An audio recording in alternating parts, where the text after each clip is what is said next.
The first time Elias Colt rode into Dustcreek, Nevada in the autumn of 1878, every woman on the main street turned to look at him. Every woman, that is, except the one who would eventually change his life entirely.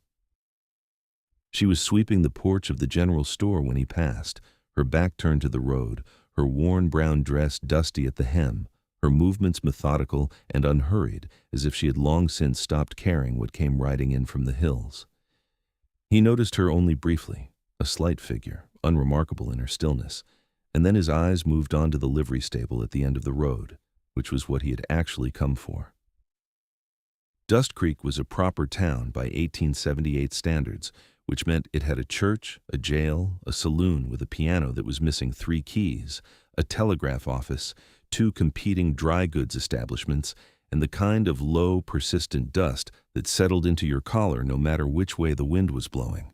It sat in a shallow valley between 2 ridges of scrub-covered hills in northern Nevada, close enough to the Virginia City mining routes that it saw steady traffic, and far enough from everything else that it considered itself self-sufficient, and was mostly right about that. The mountains began about 6 miles east of town, proper mountains with timber and snowpack and the kind of cold that could kill a man who underestimated it.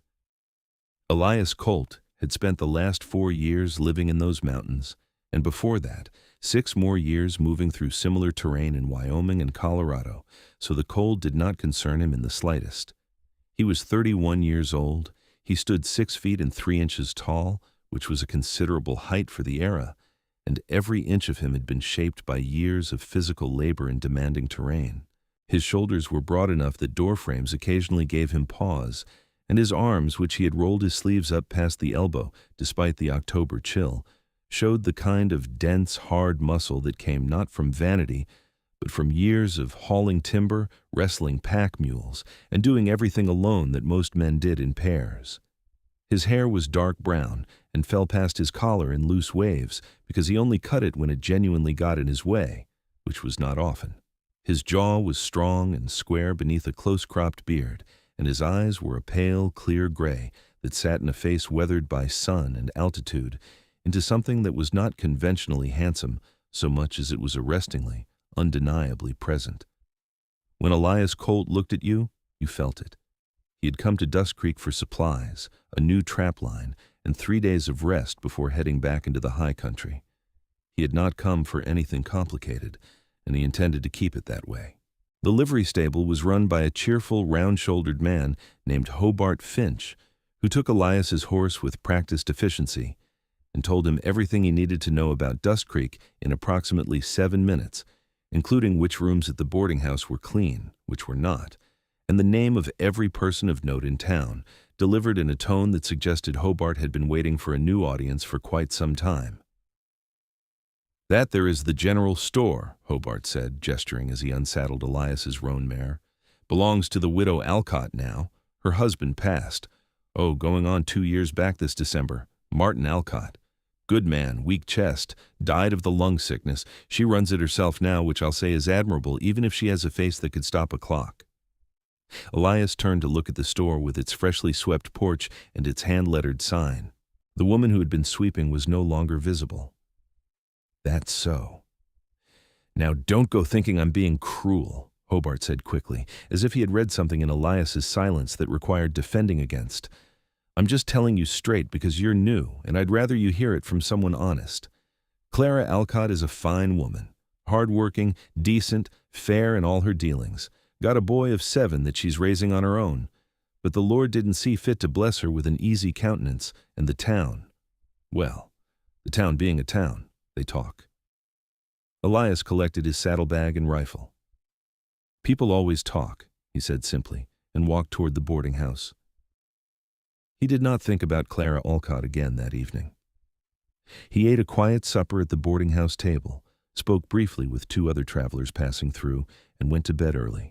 He was up before dawn, moving through the cold October darkness toward the general store when it opened, because he had a long list, and he wanted to get back on the road to the high country before midday. The store opened exactly at 7 o'clock.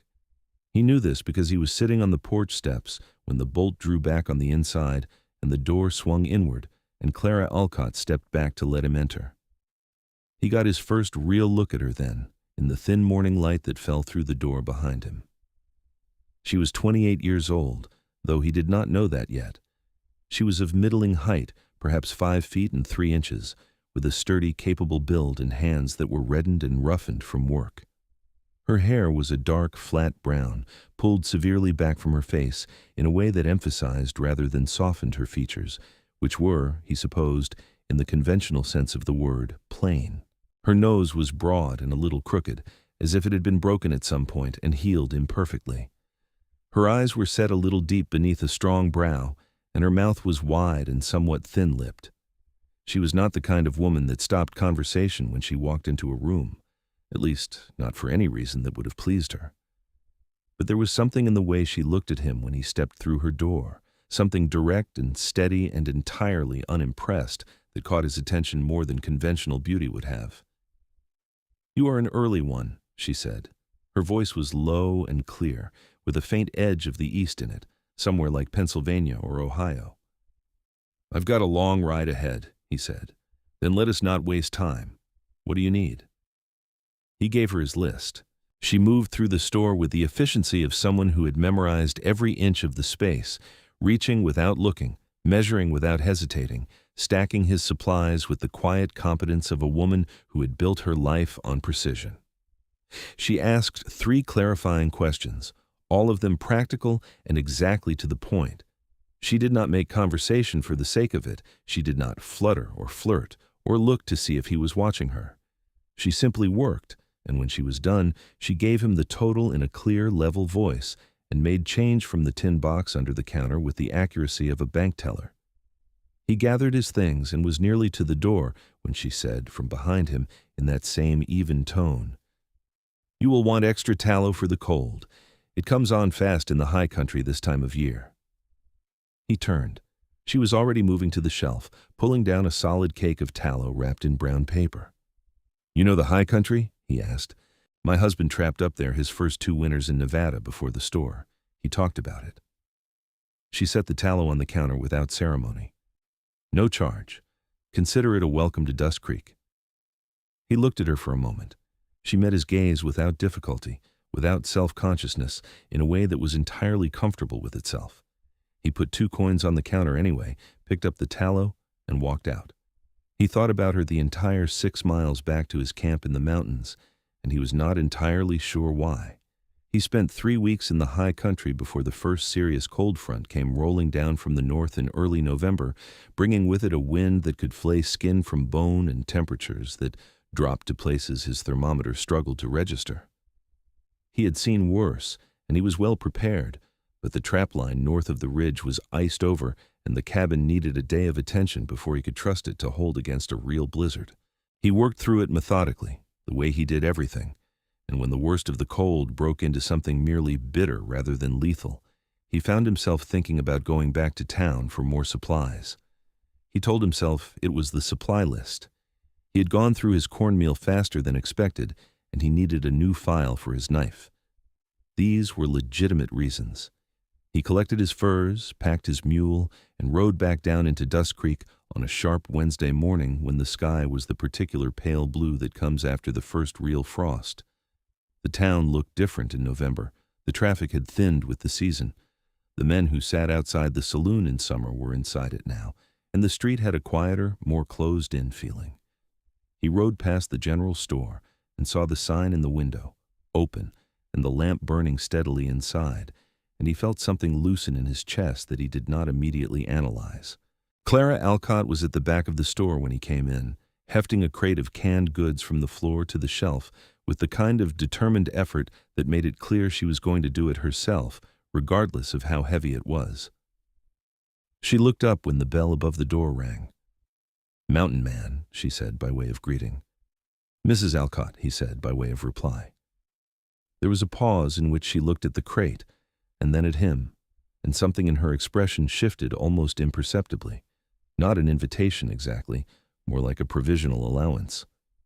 He crossed the store in 4 strides and lifted the crate to the shelf for her without asking. She stepped back and let him do it, neither thanking him immediately nor making him feel that he had overstepped. When the crate was up, she looked at it critically, decided it was in the right place, and then looked at him. "Your list?" she said. "I've got one," he confirmed, producing it from his coat pocket. They conducted their business with the same quiet efficiency as before, but this time, when he had paid and gathered his things, neither of them moved immediately toward the door. The store was empty of other customers. A small iron stove in the corner threw good heat, and outside the window, the street was empty in the cold. "Is there a good doctor in this town?" he asked, not because he needed one, but because it was the first genuinely relevant question he could think of. "Dr. Reeves on Maple Street," she said. "He is adequate for most things, broken bones, fevers, that sort of trouble. He's not much for surgery, so I hope you are not planning on needing surgery."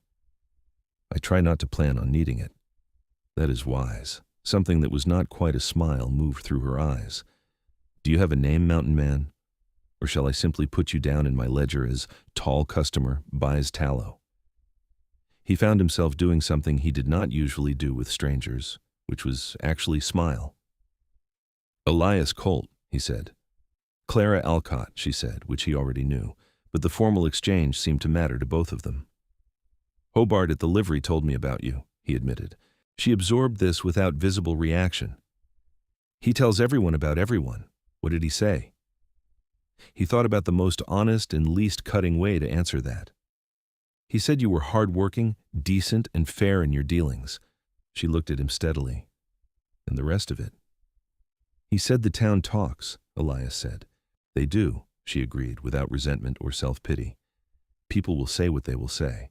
I stopped losing sleep over it sometime around the second year of widowhood."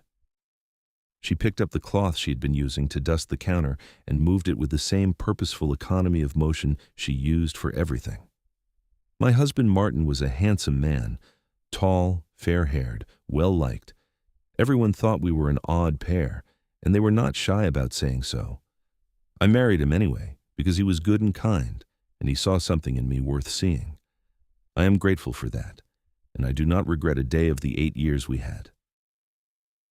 Elias was quiet for a moment, because she had just told him more truth about herself in 30 seconds than most people told in an hour, and he was recalibrating. "He sounds like a man with good sense," he said finally. She looked up at him, and for just a moment the steadiness in her eyes softened into something more human and more vulnerable. "He was," she said. "He was the best man I knew." Elias picked up his supplies. He went to the door. He stopped with his hand on the frame and looked back at her. "I'll be back down in 3 weeks," he said. "If that coffee blend you had on the counter is what I think it is, I'll want a pound of it." "It is what you think it is," she said. "I will set a pound aside." He went back to his mountains feeling inexplicably lighter than he had come down. The weeks that followed had a rhythm to them that Elias had not experienced in a long time and had not particularly realized he was missing. Every 3 weeks or so he came down from the high country, sometimes for supplies, sometimes to sell furs at the trading post 2 streets over from Clara's store, and every time, without quite planning it, he found himself in the general store longer than his list strictly required. They talked about things that surprised him with their range and their depth. Clara Alcott had read more books than anyone he had ever met in a frontier town, and she had opinions on all of them, delivered without apology, and with the kind of precision that made conversation with her feel like sparring with someone who was genuinely trying to match you. She had a dry, understated humor that emerged without warning and landed with perfect accuracy. She knew an impressive amount about the mountain ecosystem, bird species, snowfall patterns, what the color of a sunset meant for the next day's weather. Because Martin had taught her, and because she had the kind of mind that held on to things it found interesting. Her son's name was Owen. He was 7 years old, compact and energetic, with Martin's fair hair and Clara's direct brown eyes and a complete lack of the shyness that most 7-year-olds deployed around strangers. He materialized out of the back room of the store one afternoon in late November, looked Elias up and down with undisguised scientific interest, and said, "Are you the mountain man my mama is saving coffee for?" "Owen," Clara said from somewhere behind a shelf. "I suppose I am," Elias said. "Do you have a bear?" Owen asked. "Not with me." "Do you have one up the mountain?" "I've seen several." Owen considered this with the gravity of a committee. "I would like to hear about that," he said, in a tone that left no room for refusal. Elias looked toward the shelf where Clara had gone quiet. "If your mother does not mind," he said. There was a pause. "I do not mind," Clara said, and her voice had something in it that was carefully neutral in a way that told him it was not entirely neutral. He sat on the stool by the stove that afternoon and told Owen about bears and about the way the mountain looked in winter with 3 feet of snow on every flat surface and icicles on the pine branches as long as a man's arm. He told him about tracking a bobcat through fresh snow, about the sound a fox made in the high country on a still night, about the way the stars looked from above the tree line when there was no moon and the sky was so clear it felt close enough to touch. Owen listened with a focus that was almost preternatural in a child his age, asking precise, intelligent questions that revealed a quick mind and a genuine curiosity about the natural world. Clara moved through the store behind them, and Elias was aware of her in the way you became aware of things that had started to matter, not loudly, but constantly, like background music that you only noticed when it stopped. December came in cold and serious, the way Nevada Decembers did in the mountain country, and Elias made the decision to spend more time in town through the worst of the winter than he usually did. He told himself it was practical. The trapline was producing well, but the high pass had iced over enough to make supply runs genuinely hazardous, and there was repair work to do on his pack equipment that he could do just as easily in town. He took a room at the boarding house at a weekly rate and settled into Dustcreek's winter rhythms in a way that felt oddly natural for someone who had spent 4 years making a deliberate practice of living apart from towns and their complications. The town itself had complicated feelings about Elias Colt's presence. The women, by and large, were interested in him in the way that single women in small frontier towns were interested in any unmarried man who appeared stable, able-bodied, and clean enough to sit next to at church. He was invited to 3 Sunday suppers in his first 2 weeks, and declined all of them, politely but firmly, with the practiced ease of a man who had been doing exactly this for years. The men were more ambivalent. The ones who worked hard and minded their own business respected what they could see of him. He was quiet. He did not start trouble. He was the kind of man you wanted on your side if trouble started itself. The other kind of men, the ones who occupied the back tables of the Lucky Strike saloon and conducted their business in whispers, were more watchful. The Lucky Strike was run by a man named Ward Pruitt, which was to say it was nominally owned by a man named Delbert Cray, who was 70 and rarely seen, but run in every practical sense by Ward Pruitt, who was 35 and built like a bull and had the eyes of a man who had spent significant time in jail and was periodically nostalgic about it. Ward Pruitt had 2 close associates who went everywhere with him, a lean, fast-talking man named Donnie Ferris, who wore 2 pistols and used his hands for emphasis when he talked, and a thick-necked, silent man named Burl Tatum, who was not especially bright, but was exceptionally difficult to knock down. The 3 of them together ran a low-level operation out of the Lucky Strike that involved cards, intimidation, and the occasional theft from travelers passing through on the mining routes.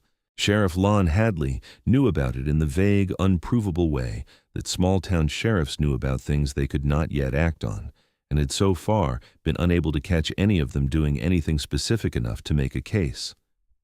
Ward Pruitt had also, for some months before Elias's arrival, been conducting what he considered a courtship of Clara Alcott. Clara did not consider it a courtship. She considered it an ongoing nuisance that she had to manage carefully, because Ward Pruitt was the kind of man who did not take refusal as a final answer, and who had enough influence in Dustcreek to make real difficulty for a woman on her own. He had not yet crossed a line that the law could act on. He came into the store, bought small things he did not need, and talked at her in a way that was technically polite, but had an undercurrent that made her back teeth ache.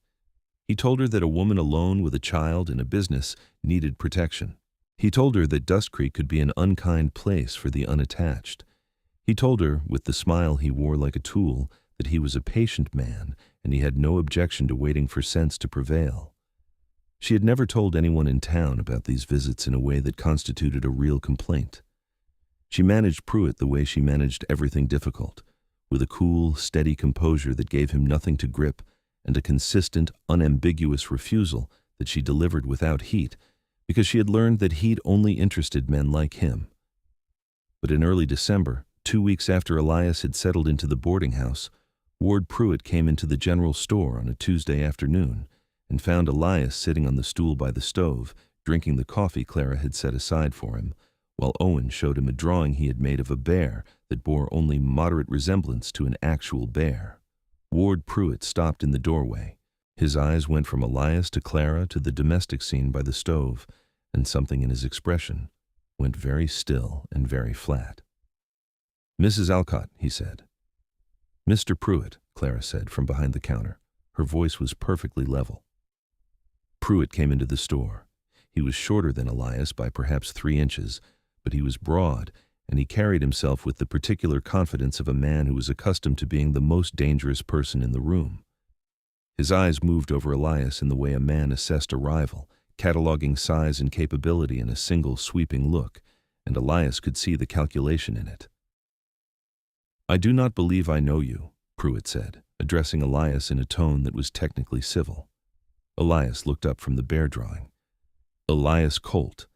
I trap up in the high country." "Mountain man," Pruitt said. It had a different quality in his mouth than it had in Clara's. "That would be me," Elias agreed and looked back at the drawing. Yeah. Pruitt bought a packet of tobacco he did not need and watched the room with his flat, calculating eyes and left without causing any direct problem. But when the door had closed behind him, Clara let out a breath that she had been holding very quietly, and Owen looked up from his drawing with the sensitivity of a child who had learned to read a room.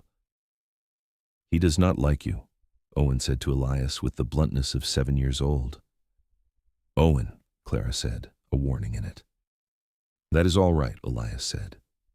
He looked at Clara, who was looking at the door with her jaw set in that way she had when she was managing something internally. "Has he been giving you trouble?" "Nothing I cannot handle," she said. He did not push it, but he filed it away with the careful attention of a man who had learned to watch terrain. Christmas came to Dustcreek with a decorating of pine boughs and a church service that drew most of the town in their best clothes, and Elias went because Clara had asked him, the first personal request she had ever made of him, delivered with the same understated directness she used for everything, but with a slight color in her face that she did not acknowledge. He sat beside her and Owen in the pew, and the 3 of them made a picture that did not go unnoticed in the town, and that prompted several raised eyebrows, and at least 2 whispered conversations that paused meaningfully when Clara walked past. After the service, there was a gathering at the church hall with cider and gingerbread, and Elias stood near the door while people sorted themselves into their familiar clusters, and he watched Clara move through the room with the same self-contained competence she brought to everything. He watched people respond to her, genuinely, warmly in most cases. The schoolteacher, a young woman named Miss Hallie, sought her out first thing. Old Doc Reeves shook her hand with real warmth. 2 of the ranch wives from the East Road hugged her with evident affection. Whatever the town said about her face, Clara Alcott had built something real here in the years since Martin died, and it was plain to see for anyone who cared to look. She came to stand beside him at the door with 2 cups of cider and handed him one without ceremony. "You look like you were doing arithmetic," she said. "Just watching," he said. "And what do you see?" He looked at her. In the lamplight of the church hall, in her good dark blue dress that she had clearly pressed carefully for the occasion, with her hair arranged a little less severely than usual and a faint flush of warmth in her face from the room and the cider, she looked, not different from her usual self, but more entirely herself than usual, if that made any sense to the part of his mind that was still capable of making sense of things. "I see a woman who has built something worth building," he said, "in spite of considerable nonsense." She was quiet for a moment, then she said, "That's a kind thing to say." "I'm not saying it to be kind." She looked up at him, and whatever was usually held firmly in check behind her steady brown eyes moved closer to the surface. "Elias," she said, quietly enough that it was only for the 2 of them, "I hope you know that I am not, that I do not require—" She stopped, started again. "I am not a woman who needs rescuing." "I know that," he said. "Then why do you keep coming back down from your mountain?" He considered the honest answer, which was sitting right there, and which he was no longer particularly interested in evading. "Because there is nothing up there that is as interesting as being here," he said, "as being here with you." She looked at him for a long moment. The church hall noise moved around them like water around two stones. "I have a broken nose," she said, "and a child, and a business that takes every hour I have, and this town has decided opinions about my face." "I know all of that," he said. "You are a remarkably handsome man," she said, with the flat accuracy of someone filing a fact, not a compliment. "You could have your pick of a great many women." "I am aware of that too," he said. "I have made my choice." She looked at him for another moment, and then something in her face did something that he had never seen it do before, which was open, quietly and completely, like a window in spring. It was not dramatic. It was better than dramatic. It was real. "Owen likes you very much," she said finally, looking away back at the room. "I like him very much," Elias said. "He is the best kind of company." She said nothing more, but she stayed standing beside him for the rest of the evening, close enough that their arms occasionally touched, and she did not move away. January came in with a series of storms that made the high country inaccessible for stretches of 2 and 3 weeks at a time, and Elias did not chafe against this the way he once would have. He was useful in town in ways he had not been useful anywhere in years. He split wood for the boarding house and 3 of the older widows on the east side of town who struggled to keep their own supply up. He helped Hobart reinforce the livery stable roof after a heavy snow brought part of it down. He spent 2 long afternoons helping Clara reorganize the storeroom, which had been packed in a system that had made sense when Martin was alive and had gradually become unwieldy in the years since, and they worked side by side in the close quarters of the back room with a comfortable, easy companionship that felt like something that had been there for years rather than weeks. Owen took to following Elias with the single-minded devotion of a child who had been without a strong male presence for 2 years, and who had decided, with the unerring instinct of the very young, that this was the one he wanted. Elias was patient and direct with him in equal measure, the way he was with most creatures that deserved both. He taught him to read animal tracks in the snow on the road outside the store. He explained the mechanics of a simple trap on the ground with sticks, and Owen understood it immediately and was so pleased with himself that he spent the rest of the afternoon teaching the system to Clara's cat, who was uncooperative. He told him stories from the mountains in the evenings when Clara allowed it, and Owen listened with that extraordinary focused attention, lying on his stomach in front of the stove with his chin in his hands. Clara watched all of this from the careful distance of a woman who was feeling something large and unfamiliar moving through her, and was not yet sure whether to trust it. She had loved Martin completely, and Martin's death had carved a space in her that she had learned to live around rather than through. She was not a woman who dramatized her grief or wore it visibly, but it was there, real and permanent, and the idea of opening herself to something new required a kind of courage that was different from the courage she deployed every day just to keep her business running and her child fed, and her head high in a town that considered her face a public disappointment. But Elias Colt was patient in a way that asked nothing of her. He did not press, he did not perform. He simply showed up consistently and without fanfare, and was exactly who he was every single time, which was a man of quiet strength and genuine kindness, and a directness of character that she recognized and trusted, the way you trusted a landmark you had been navigating by for a long time. The first time he touched her deliberately, not to pass something or lift something or gesture toward Owen's drawing, was on a cold January evening when they were closing up the store together, and she reached up to lift the lamp from the high hook by the door and miscalculated the step stool and started to go sideways, and his hand came around her waist from behind and steadied her with a sureness that was so natural and so instant that it took her a full second to register it. He set her on her feet carefully, and she turned, and they were very close in the lamplight, and neither of them moved away. "Thank you," she said. Her voice was steady, but her eyes were not. "Are you all right?"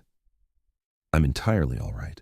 She was looking up at him with the unguarded expression she usually only wore when she was reading something she loved. "Elias." "Clara." "I think," she said carefully, "that I'm going to have to say something honest." "Please do," he said. I am afraid, she said.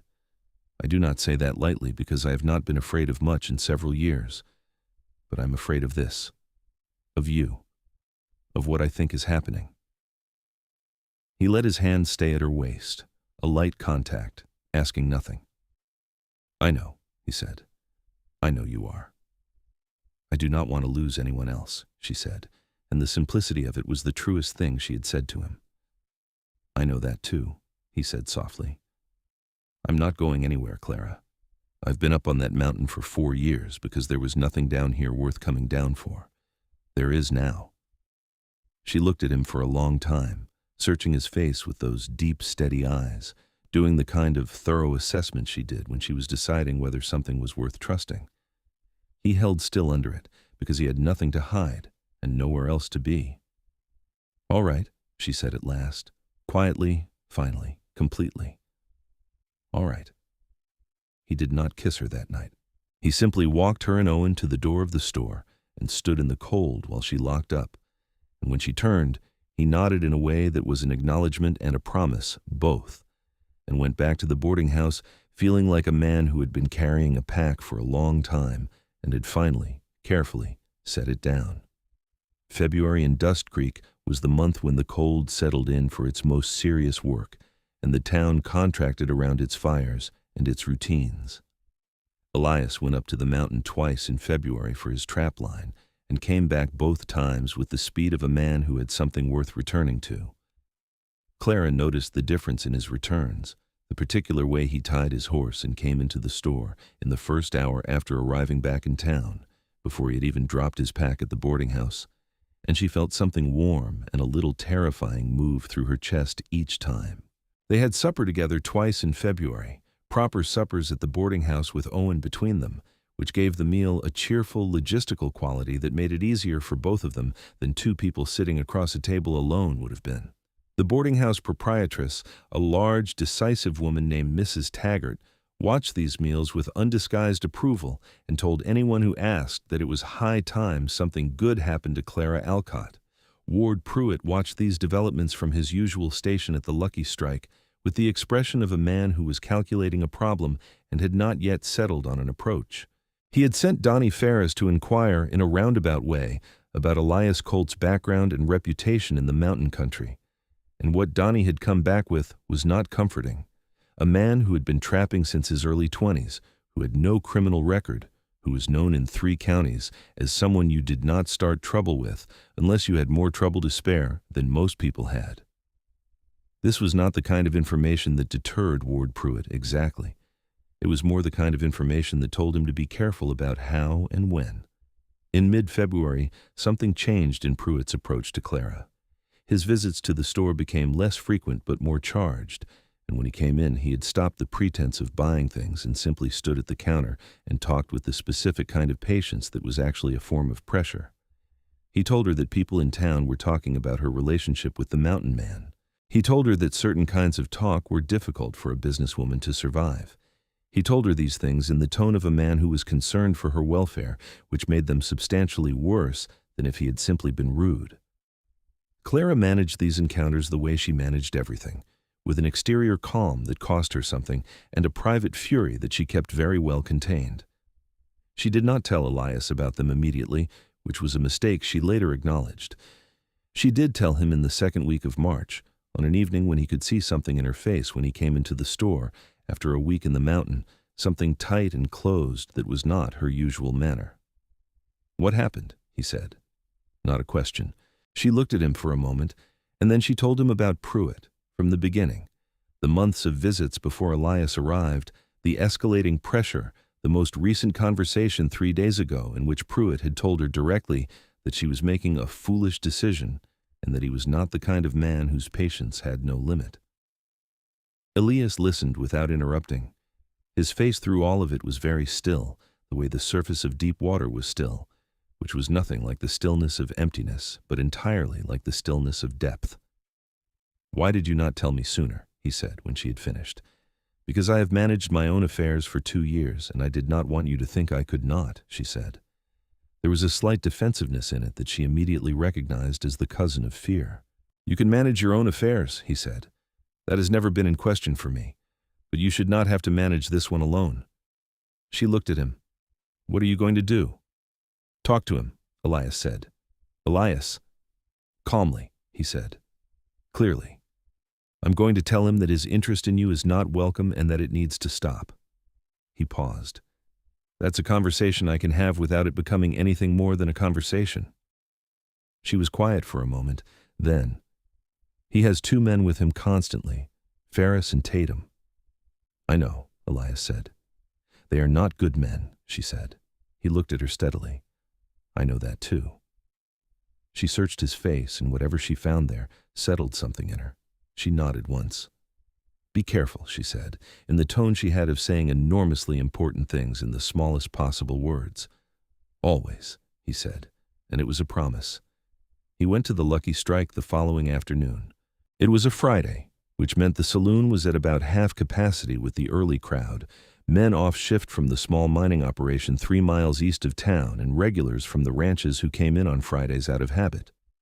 Pruitt was at his usual table at the back with Ferris on his left and Tatum against the wall, the 3 of them arranged with the practiced deliberateness of men who had spent years thinking about sightlines and exits.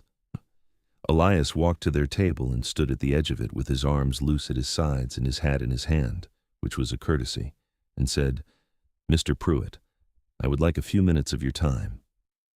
Pruitt looked up at him with those flat, calculating eyes and waved his hand in a gesture that was technically an invitation and actually a dismissal.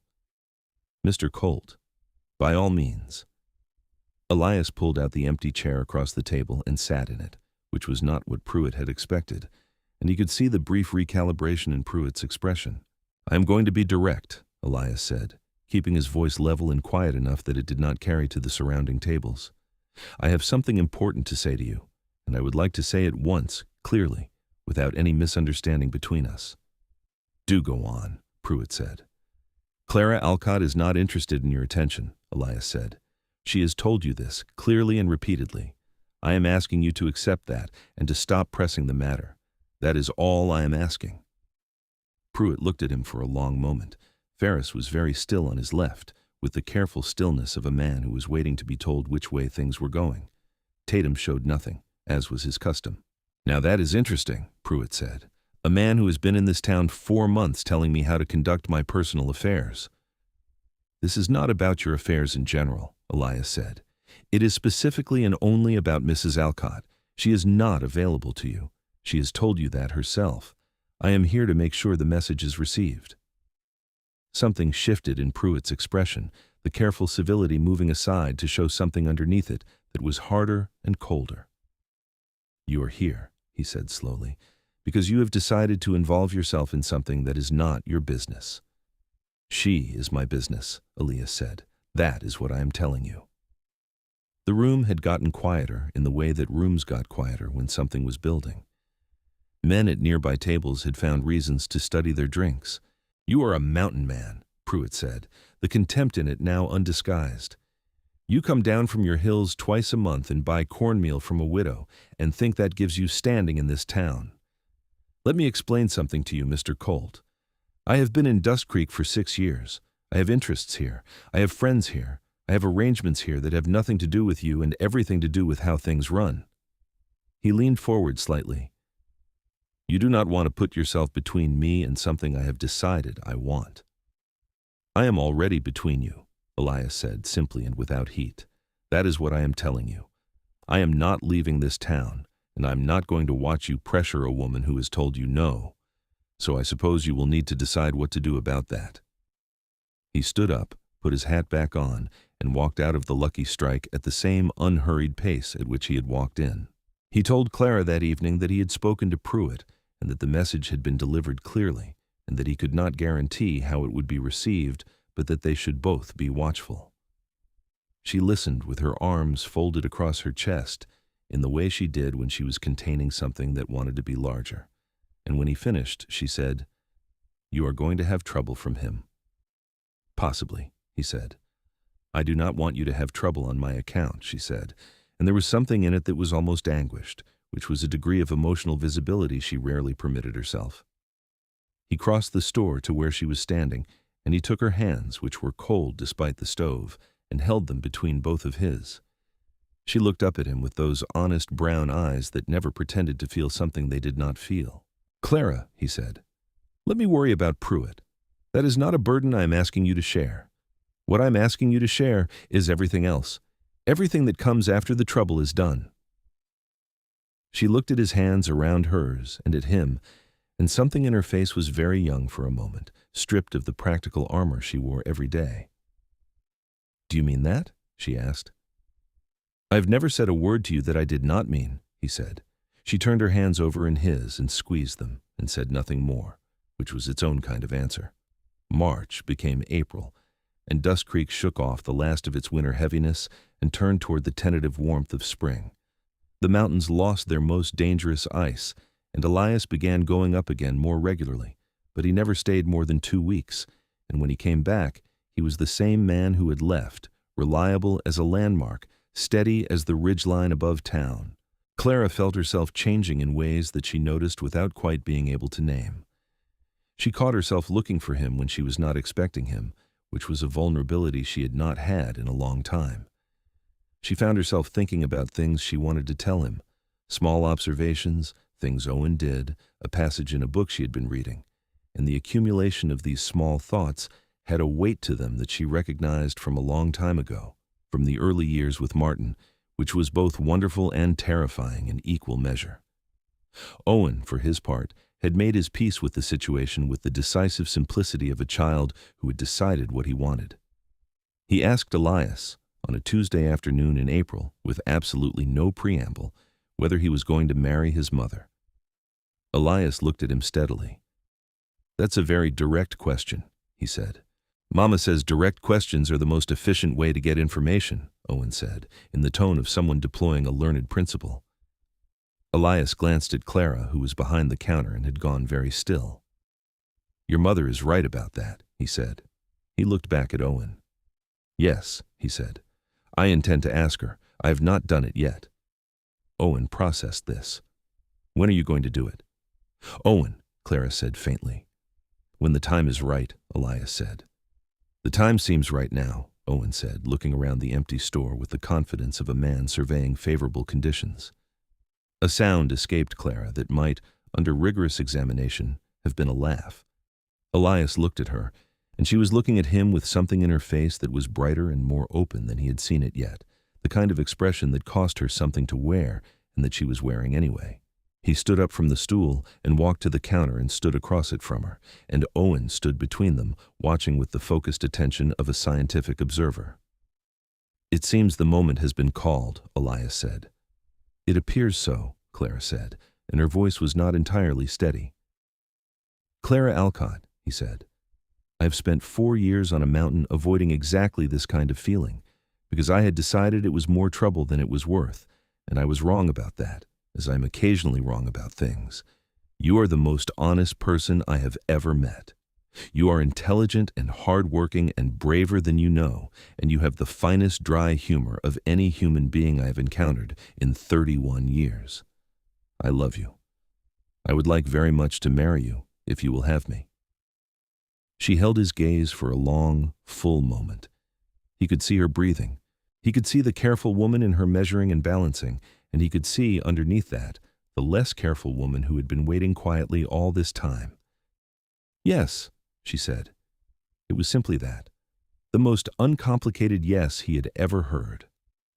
Owen cheered, and then immediately asked when they were going to have cake, which rather effectively broke the solemnity of the moment into something better.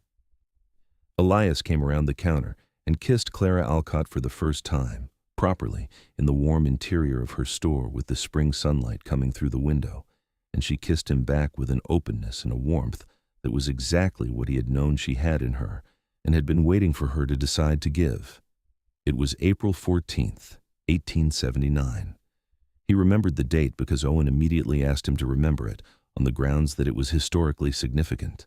The trouble with Ward Pruitt came 3 weeks later, and it came in the way that trouble from men like Pruitt always came, sideways, at a moment calculated to have the maximum effect and the minimum witnesses. It was a Saturday evening, The first warm Saturday that had felt genuinely like spring rather than a reminder of winter. And Clara had closed the store at 7 and walked with Owen to the church for a small gathering, a birthday celebration for the schoolteacher, Miss Hallie, who had turned 24 and who the church ladies had decided deserved a party. Elias had been out to check on his mule, which had thrown a shoe, and had told Clara he would meet them there within the hour. He was coming up the main street from the livery in the blue-gray of the early evening, the sky still holding a strip of orange along the western ridge, when he heard Owen's voice, not frightened, not a scream, but raised in the emphatic tone of a child who was being kept from doing something by force. He was around the corner and in sight of the alley beside the feed store in less than 5 seconds. Ward Pruitt stood in the alley entrance with Clara and Owen.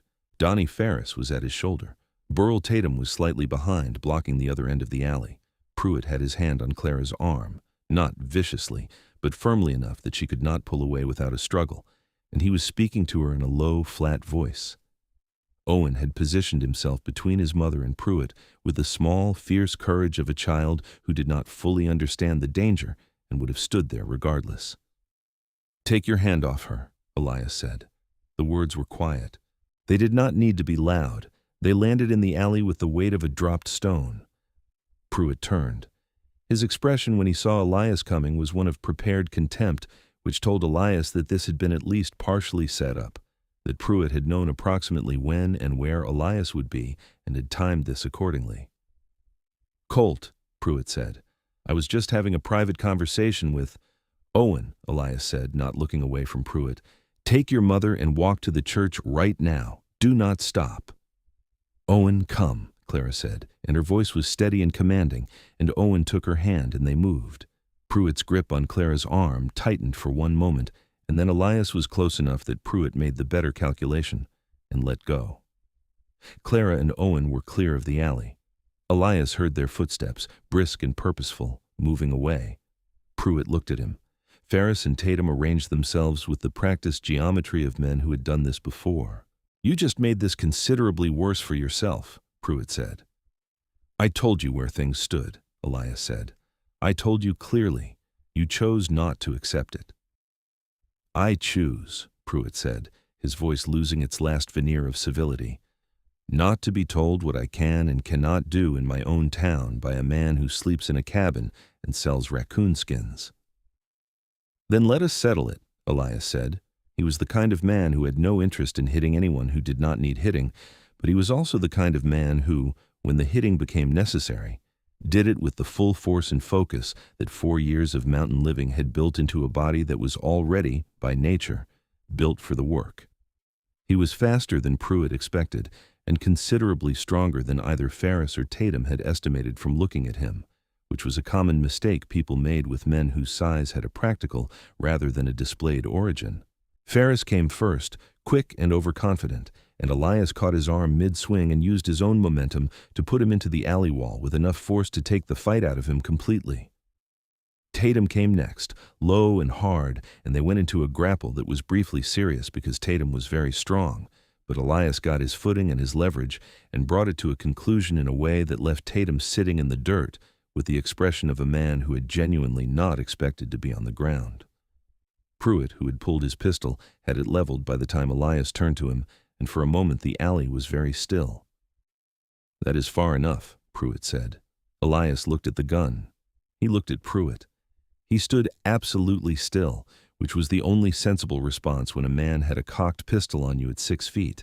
His heart was steady in the way it always was in serious moments, a trait that had nothing to do with recklessness and everything to do with the particular kind of training that came from years alone in country where panic killed you.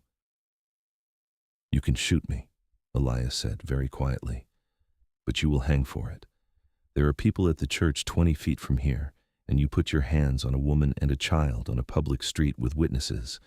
You fire that gun, and Hadley will have what he needs." Pruitt's jaw was tight. The gun did not waver. "You fire that gun," Elias said, still quiet, "and everything you have built here is finished. And I do not think you are actually willing to trade everything you have built for a woman who does not want you." Several seconds passed that were very long. Then, With the particular disgust of a man who has been outthought in a situation of his own making, Pruitt lowered the gun. "This town will not hold the two of us for long," Pruitt said. "Then one of us will have to leave," Elias said, "and it will not be me." He turned and walked out of the alley the same unhurried way he had entered. He found Clara and Owen at the church. She took one look at him, the state of his coat, the scrape on his jaw from Tatum's elbow, the particular quality of his steadiness, and said nothing at all for a moment. Then she took his arm with both hands in a way that was not her usual measured contact, but something considerably more urgent, and she held on. "Everyone is all right," he said. "You are all right." "I am perfectly all right," she said, which might have been convincing if her hands had not been shaking slightly. "I have been perfectly all right the whole time." "I know," he said, and covered her hands with one of his. Owen, who had been watching the street from the church doorway with enormous eyes, came and stood on Elias's other side and took his free hand without comment. The three of them stood like that for a moment in the spring evening, and inside the church hall the piano was playing something cheerful, and the smell of the first real spring grass was coming in over the ridge, and Elias Colt thought that there was not a thing in the world he needed that he did not already have within arm's reach. Ward Pruitt left Dustcreek within the month. Sheriff Hadley, who had been collecting information on Pruitt's operation for over a year, received a letter from a territorial marshal 2 weeks after the alley incident that gave him what he needed, and Pruitt, understanding the writing on the wall with the practical instinct of a man who had survived by reading situations correctly, quietly packed his affairs and was gone before Hadley could formally act. Ferris left with him. Tatum, who turned out to be more pragmatic than loyal, stayed and took a job at the livery stable, where Hobart reported he was surly but efficient and had not caused a moment's real trouble. The town absorbed Pruitt's departure with the equanimity of a place that had seen men come and go for decades, and Clara Alcott's store had its best spring in 3 years, which she attributed to improved stock ordering and which everyone else attributed to the general improvement in the store's atmosphere, now that Ward Pruitt had stopped darkening its doorway. The wedding happened on a Saturday in late May 1879 in the Dustcreek church, with every person in town who could claim any acquaintance with either of them in attendance, which turned out to be most of the town. Mrs. Taggart from the boarding house cried openly and without apology. Hobart Finch stood in the front row and beamed with the pride of a man who felt he had played a contributing role in the proceedings. Doc Reeves shook Elias's hand before the ceremony with the warmth of a man who had watched Clara carry her widowhood with great dignity and was glad to see it end. Owen stood beside Elias as something between a best man and a witness, having lobbied for this position with characteristic directness, and he wore his good clothes and a serious expression and held Elias's ring with the focused care of someone who had been entrusted with a significant responsibility and intended to do it justice. Clara came down the aisle on the arm of old Mr. Whitfield, who ran the telegraph office and had been friends with Martin, and who had asked, simply and sincerely, if she would allow him the honor. She wore a dress she had made herself from fabric she had been setting aside for 2 years, a deep blue gray that suited her in a way her practical daily browns and tans never had, and she had done something different with her hair, softer, framing her face rather than pulling away from it. She walked with her usual straight-backed composure, and she looked at no one until she reached the front of the church and looked at Elias, and then she looked at him with those steady, honest, fully open eyes, and he felt the same thing he always felt when she turned the whole of her attention on him, which was something large and uncomplicated and entirely sure. The minister asked her if she took this man. "I do," she said, in her clear, direct voice, without a quaver, without performance, with the full and simple certainty of a woman who had decided and did not go back on her decisions. He took her hands and looked at her and said his vows in the same straightforward way he said everything, and she looked back at him with the unguarded expression he had come to know as the truest version of her face, more beautiful to him than anything he could have imagined on any other face. When the minister pronounced them married and told him he may kiss his bride, Elias Colt kissed Clara Colt with the same thorough, certain attention he brought to everything he decided was worth doing, and the town of Dustcreek, Nevada, produced an enthusiastic noise that sent 3 sparrows off the church roof in alarm. Owen, for his part, punched the air with his free hand, and then immediately looked to see if anyone had noticed, and everyone had. They spent a brief wedding night at the boarding house, where Mrs. Taggart had prepared the best room with fresh flowers she had grown in the greenhouse she kept through the winter, and Owen stayed with the Whitfields across town, and for the first time in longer than either of them could clearly remember, they had both the privacy and the permission to be simply and completely themselves with each other. Clara, lying in the dark later with her head on Elias's chest and his arm around her, listening to his steady breathing, said, "I was afraid for a long time that I would never feel this again." "I know," he said. "It is different from the first time," she said, with the honesty that was so fundamentally her. "Not lesser. Different. I feel both things, and I do not know if that makes sense." "It makes perfect sense," he said. "You are not the same woman you were, and that is not a loss. It is everything you have lived." She was quiet for a moment. Then, "You are a very wise man for someone who spends most of his time with foxes and pine trees." He laughed, which was a sound she had worked for in the beginning, and now got with some regularity and never entirely tired of. "The foxes are better conversationalists than you might expect." She tilted her head up and looked at him in the dark. "Elias," she said. "I love you," she said. Plainly, directly, without embellishment, the way she always said the truest things. He pressed a kiss to the top of her head. "I love you, Clara," he said, and meant it the way he meant the things he said, which was completely and without reservation. Summer arrived in Dustcreek, with a heat that was different from winter's oppression, but had its own demanding quality, the kind of dry Nevada heat that baked the dust into a fine powder and turned the afternoon sky a hard, pale blue. Elias and Clara settled into married life with the particular ease of two people who had both been adults for long enough to know what they wanted and to be uncomplicated about working toward it. They moved into the house behind the general store that had been Martin's and Clara's, a solid, practical house with 4 rooms and a garden that Clara had kept going through 2 winters of widowhood by sheer determination.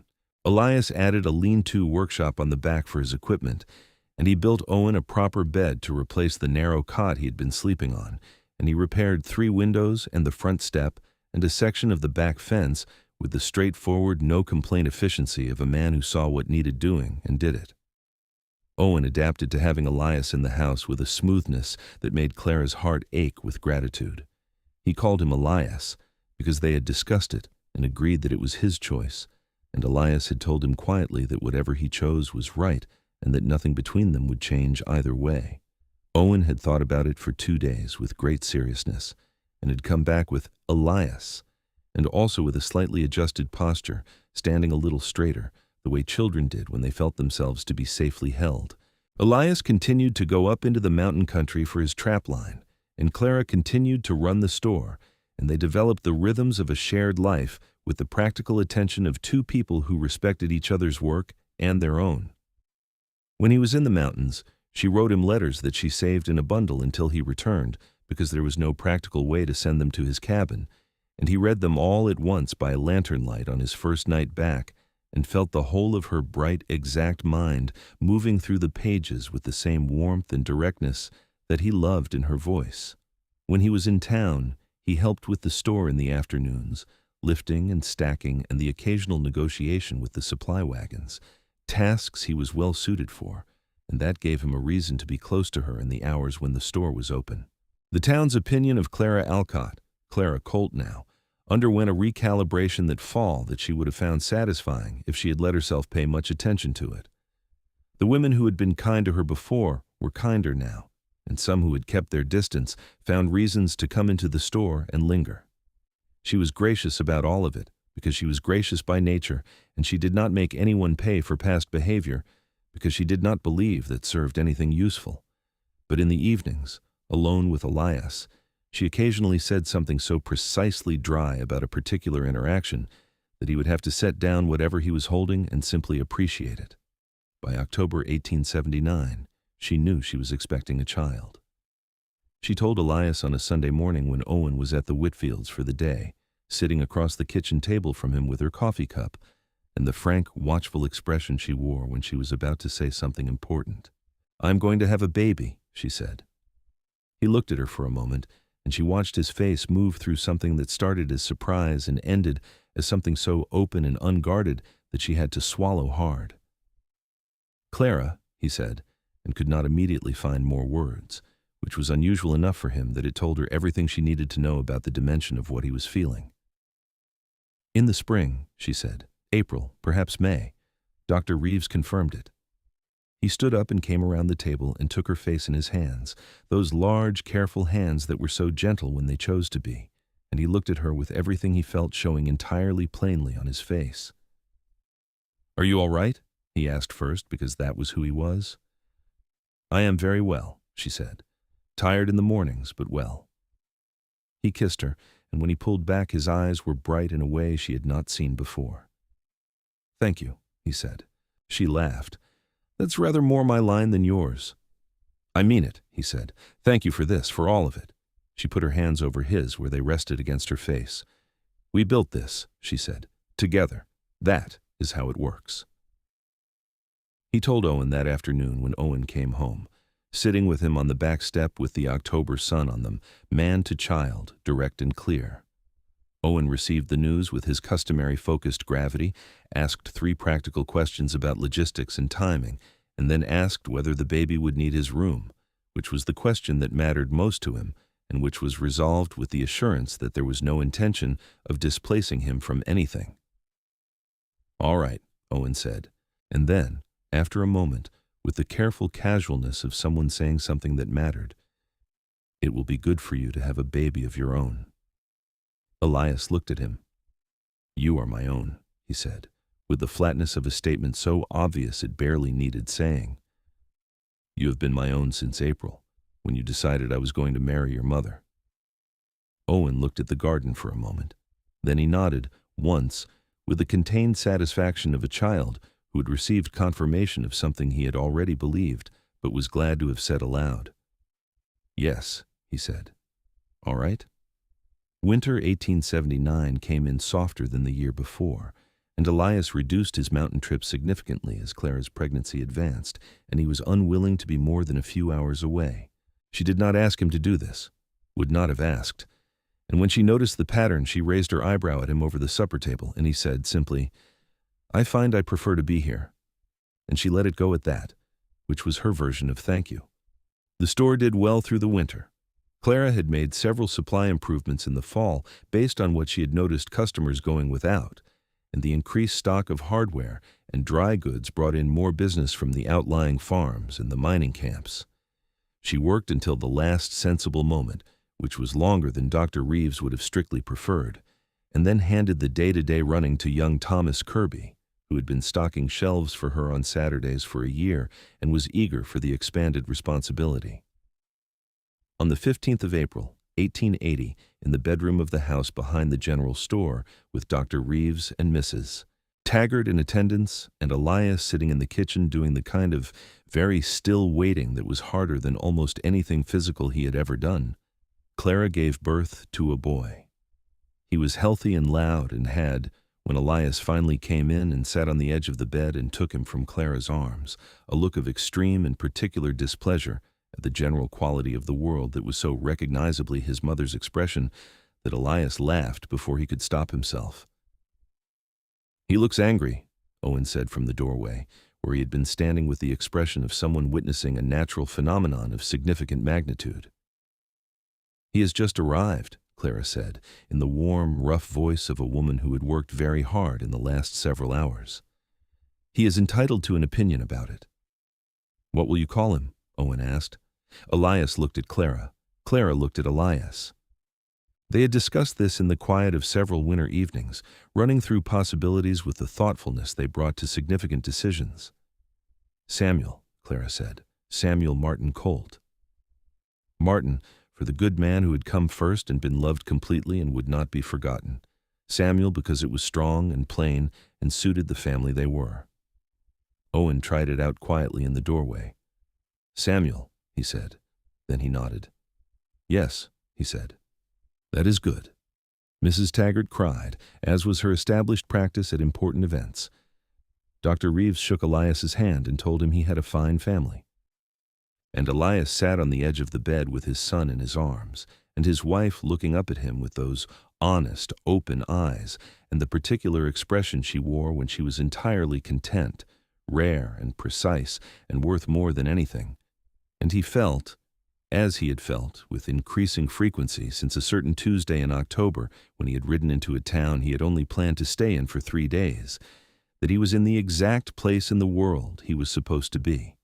The spring and summer of 1880 had a fullness to them that neither Elias nor Clara had entirely expected, not because life became simple. It did not, with a newborn and an 8-year-old and a business and a mountain trap line and all the ordinary machinery of a frontier life, but because the fullness itself was a kind of richness that changed the quality of the difficulty. Samuel was a demanding baby in the best sense, vigorous and expressive, and he grew quickly through the spring months with the focused determination of a colt. Owen, now 8 and clearly entering the stage of boyhood where he needed more world, began going out with Elias on short trips into the lower foothills on weekends, learning to read the land in the way Elias had been learning to read it since he was not much older. He was a natural student of it, observant, patient, quick to understand the principles behind what he was shown. He came back from these trips with the particular glow of a child who's been treated as capable of real things, and he talked about them at supper with the precise, detailed recall of someone for whom the experience had been stored whole. Clara watched this from the domestic center of their life, and felt something she had not expected to feel again so completely, which was the straightforward, grounded happiness of a woman who was exactly where she chose to be, doing exactly what she chose to do, with exactly the people she chose to do it with. It was not a happiness without weight. She still missed Martin, would always miss Martin, and she did not pretend otherwise.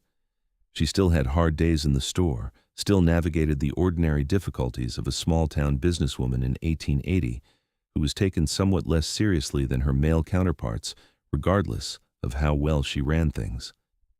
She still had mornings when she looked in the mirror with the unsentimental frankness that was her nature, and saw exactly what the town had always seen.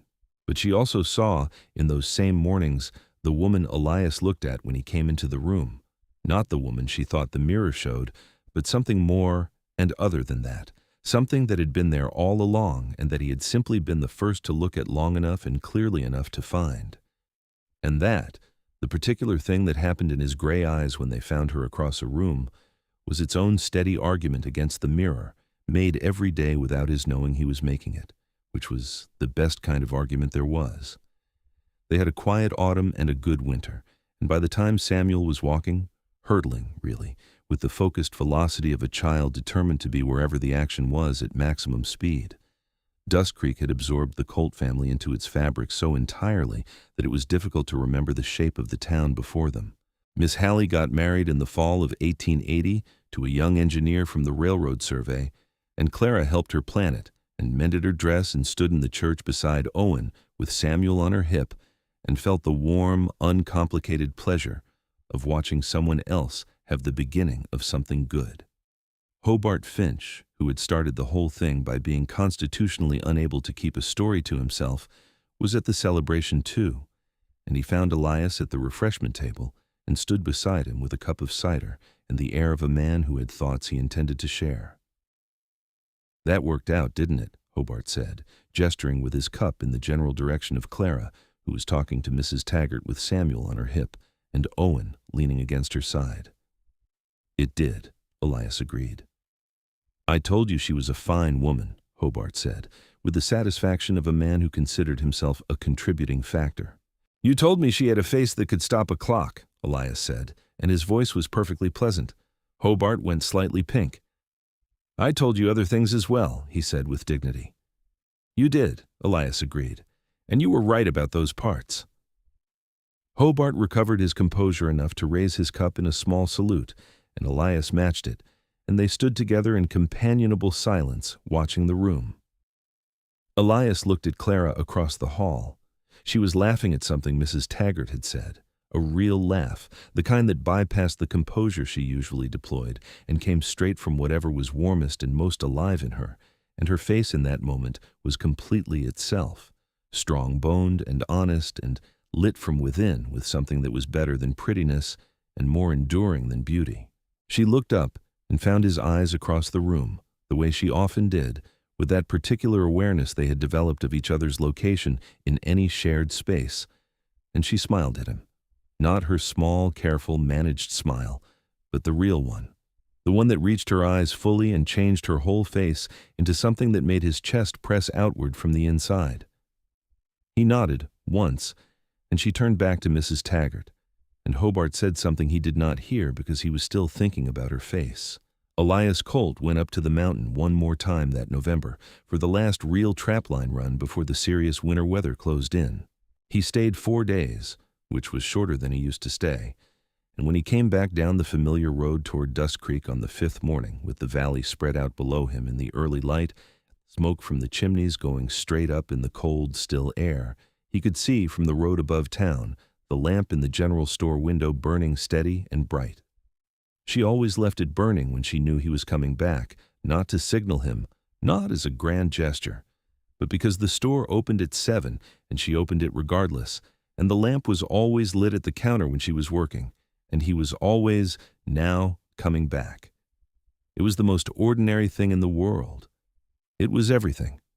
He rode into Dustcreek in the November morning with the cold on his face and the roan's breath steaming in the air, and he tied up at the general store post and went inside, and the bell above the door rang, and Clara looked up from the counter. "Mountain Man," she said, in the clear, warm voice that had been the first interesting thing about her, and remained 2 years later consistently the thing he most wanted to hear. "Mrs. Colt," he said. "How are your mountains?" she asked, already moving toward the coffee pot because she knew him. "Cold," he said. "Quiet." He took off his hat. "Better now." She handed him the coffee and looked up at him over the counter with those honest brown eyes that had never once told him anything other than the truth. "Samuel said his first real word this week," she said, "while you were gone." He felt it like a punch of warmth. "What was it?" She paused, and the corner of her mouth moved. "It was your name," she said. He stood very still. "Owen is unbearably smug about it," she continued, in the tone of a woman reporting facts, "because he bet Thomas Kirby a penny that it would be Elias, and Thomas bet it would be Mama, and Owen has been collecting on it all week." She set the coffee pot down and looked at him. "So you see, the whole family has been busy in your absence." He put the coffee down and came around the counter and took her face in his hands exactly as he had done that first October morning a year ago, when she had told him she was going to say something honest, and he kissed her with the full and unhurried attention of a man who was home. She kissed him back with the full and unhurried attention of a woman who was keeping him. When Owen came barreling through the back door of the store 10 minutes later with Samuel on his hip, demonstrating the responsible older brother capabilities he had been perfecting for months, he found his parents at the counter with their foreheads together and their hands linked, talking in the quiet, easy way they had developed that was entirely their own. "You're back," Owen announced. "I am," Elias said. Samuel said, "Ayus," which was his version, and lunged toward Elias with the total physical confidence of a child who has never once doubted he will be caught. Elias caught him with one arm and pulled Owen in with the other, and Clara stood beside them with her hand on Elias's back and the real smile on her face, and for a moment the general store of Dustcreek, Nevada, was the center of everything. They celebrated Christmas of 1880 in the house behind the store, the four of them and Mrs.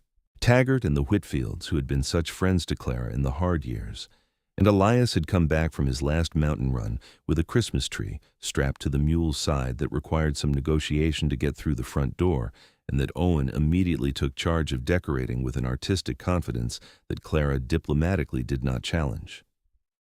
Samuel sat in the middle of the floor and put every piece of tinsel he could reach into his mouth with methodical determination, and the evening had the quality that the best evenings always had.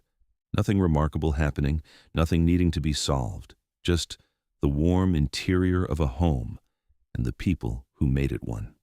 Elias sat in the chair by the fire that night after Owen and Samuel were in bed, and Mrs.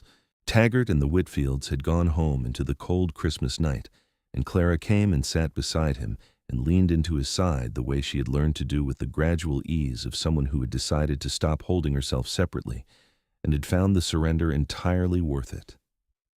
"Are you happy?" he asked her, not because he doubted it, but because he liked to hear her say it. She was quiet for a moment, in the thoughtful way she had that was not hesitation, but precision. "I am," she said. "I am profoundly, entirely, unreservedly happy." She paused. "That is a difficult thing for me to say out loud. I've always been afraid of the weight of claiming happiness, as if it tempts something."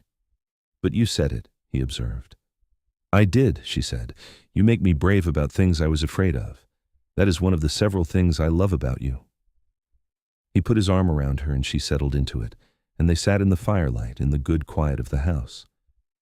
Outside, the Nevada night was cold and clear and full of stars, and up in the mountains his cabin was dark and locked for the winter, the trapline resting until spring. He thought about those years up there with something that was not regret, because they had shaped him into the man who could sit here now, but with the comfortable perspective of someone looking at a road they have already traveled and are glad to have left behind. He had not come down from his mountain looking for any of this. He had come down for cornmeal and a new file for his knife and 3 days of rest. He had found, instead, the most honest person he had ever met, standing behind a counter in a store in a small Nevada town, not trying to be anything other than precisely what she was, which turned out to be more than enough. More than enough for a lifetime. More than enough for everything. The years that followed in Dustcreek were good ones.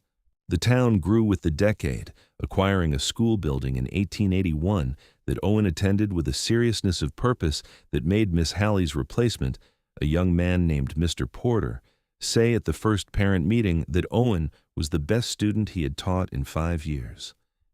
Samuel grew into a physical child who had Clara's directness and Elias's build and a laugh that could be heard 2 storefronts down, and he followed Elias on his mountain trips as soon as he was old enough to be trusted on a horse, which Owen informed him officiously was no younger than 7, being the voice of established precedent.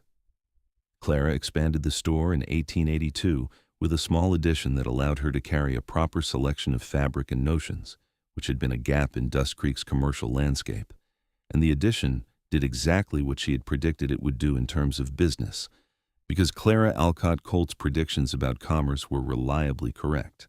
She hired a permanent assistant in the form of a girl named Ida, who was 18 and sharp, and whom Clara trained with the patient efficiency of a natural teacher.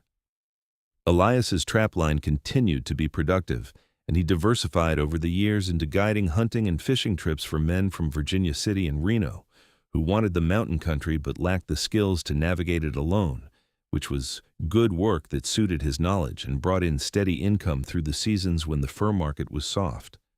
He was known eventually over a fair stretch of Nevada as the man to talk to if you wanted to go into the high country safely, and the reputation suited him, not because it brought him attention, which he did not particularly want, but because it was accurate, which mattered to him.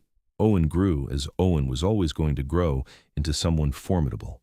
He was 16 in 1884 and had his mother's precision and his own innate confidence and Elias's capacity for absolute stillness when he was paying attention to something, which combined into a young man who was interesting to watch. He wanted to study. Law, he thought, or medicine, and Clara and Elias told him without qualification that he would, and began the practical planning of how to make that happen from a small Nevada town in 1884, with the same methodical determination they brought to everything. Clara was expecting again in the fall of 1882, which she announced over supper with the same direct brevity she had used the first time, and this child arrived in the spring of 1883. Another boy, which they named Robert, called Robbie, who came into the world with a personality entirely his own that was warmer and more expressive than his parents and noisier than his brother, and who became the family's unofficial weather system, his moods and enthusiasms filling the house in a way that made it even more alive. By the winter of 1884, sitting at the table in the house behind the store, with Owen doing his schoolwork at one end and Samuel drawing something complicated in the middle, and Robbie asleep against Clara's side on the settle and the fire going strong in the hearth, Elias Colt looked at the life he had built in this valley at the foot of his mountain and found, in every direction he looked, something worth looking at. Clara caught his eye across the table with the domestic telepathy they had developed over 5 years of marriage, the particular look that said she had noticed the quality of his stillness and was checking in on it. He shook his head slightly, meaning there is nothing wrong, meaning the opposite of nothing, meaning everything. She understood him, as she understood him, which was to say completely and without requiring translation. She looked back down at Robbie's sleeping head against her side and ran her hand over his hair and said nothing, which was everything. This was the life he had ridden into Dustcreek for, without knowing it. A town in a Nevada valley, a practical woman behind a counter who did not look up when he came in because she had stopped waiting for things to come to her and had decided to build what she needed instead. A child who had appointed himself the architect of his own family's future. A store with a lamp in the window. A mountain to go back to and come back from. Someone worth coming back for. There was a night, a year or two after the wedding, when he had come back from the mountain after a harder trip than usual, a stretch of punishing cold, a section of the trail that had washed out, a long day on foot with the mule in mud to its fetlocks. And he had come in well after dark and Clara had been awake, sitting in the kitchen with her book and the lamp, and she had looked up when he came through the door and simply said, "Come here," in that low, clear voice, and he had crossed the kitchen and she had put her arms around him, this small, strong, endlessly capable woman, and held on with a firmness that said plainly that she intended to keep him, all of him, the tired and the cold and the difficult parts. And he had stood in the kitchen in the lamplight with his wife's arms around him and felt the particular deep relief of a man who has been let entirely in. He thought about that night sometimes, in the way he thought about the moments that marked the real shape of things. He thought about it on the mountain, in the quiet of the high country, where the world was large and clear and very honest about what was temporary and what endured. He thought about it at the table, watching his sons, watching Clara move through the store with the efficiency and intelligence that had been the first thing he noticed, and the thing he would notice forever. He thought about it in all the ordinary moments that made a life, which were, he had come to understand, the extraordinary ones. The mountain was still there, cold and clear and beautiful, above the valley where the town of Dustcreek sat, in its useful, imperfect, entirely necessary way.